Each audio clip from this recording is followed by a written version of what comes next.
নমস্কার, সারাদিনের বাছাই করা টপ 5 খবর নিয়ে আমি রনিপা রয়েছি আপনাদের সঙ্গে।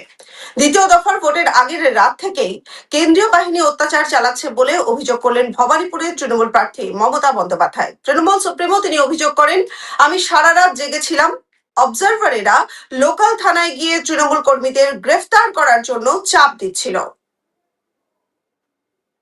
আসি দ্বিতীয় খবরে, 50-এর নিচে পদ্ম শিবিরকে আটকে দিতে হবে বলে বার্তা দিলেন তৃণমূলের সর্বভারতীয় সাধারণ সম্পাদক অভিষেক বন্দ্যোপাধ্যায়। বুধবার সকালে ভবানীপুর বিধানসভা কেন্দ্রের অন্তর্গত মিত্র ইনস্টিটিউশনে ভোট দেন অভিষেক। তারপর সেখান থেকে বেরিয়ে সাংবাদিকদের মুখোমুখি হয়ে অভিষেক এই কথা বলেন। কালীঘাটে বুথ পরিদর্শনে গিয়ে তৃণমূলের কর্মী সমর্থকদের বিক্ষোভের মুখে পড়লেন ভবানীপুরের বিজেপি প্রার্থী শুভেন্দু অধিকারী।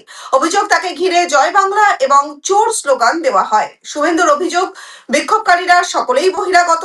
2026 বিধানসভা নির্বাচনের দ্বিতীয় দফায় চরম রাজনৈতিক উত্তেজনা ভবানীপুরে।